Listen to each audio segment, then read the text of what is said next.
Alam nyo ba, napakalaking kaibahan ang mga anak noon at mga anak sa ngayon. Okay? Ang mga anak noon, pag alam nilang hirap sa trabaho yung magulang, talagang nagkukumahog sila para makatulong sa magulang. Okay?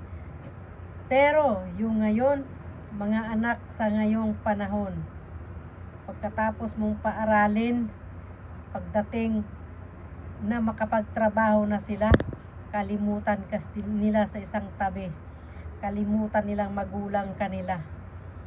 Yan ang anak ngayon. Sa akin, sa pananaw ko, siguro baka isip nila kaya ng magulang, okay lang sa magulang na hindi magtulong kasi inaaral ka nga naman nila, kaya kanilang paaralin. Unlike kasi noon, hindi kaya ng karamihan na magpaaral sa hirap ng buhay. Ngayon kasi parang ang 1,000 ngayon wala nang halaga, promise.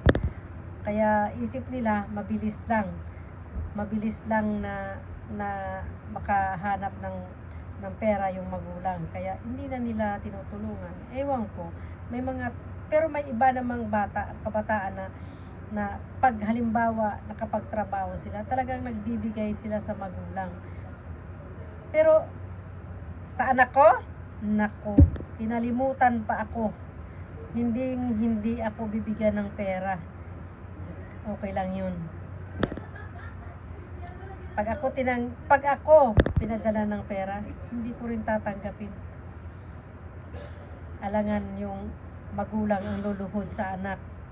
Siguro noon, ang magulang yung lumuluhod sa anak. Pero ngayon, ako na magulang luluhod sa anak, never.